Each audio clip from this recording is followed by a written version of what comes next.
You like crime novels, don't you, Molly? Which one do you think is your favourite? I used to read Agatha Christie a lot. I think my favourite is probably still Murder on the Orient Express. Oh, I've never read it. Why do you like it so much? Oh, I love the setting, which is on a train in Yugoslavia in the 1930s. It's very exotic. Also, it has a fascinating mix of characters, including a Russian princess, an English colonel, and an American actress. So, what's the plot? Well, there's a snowstorm in the middle of the night, which stops the train, and one of the passengers is found murdered.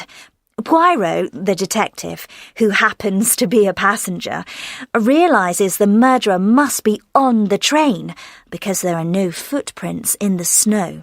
So, all 12 passengers and the train conductor become suspects. Poirot finds several pieces of evidence in the victim's cabin.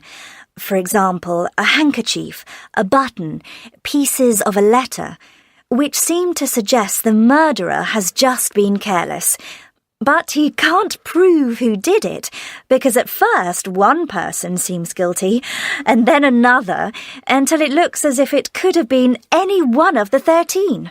It's quite complicated, isn't it? Yes, and we keep finding out more information. For example, Poirot realises that everything happened an hour earlier than he'd thought, because they'd entered a new time zone. So his first theory is that the crime could have been carried out by someone who had left the train before the snow started. But it doesn't explain all the facts, does it?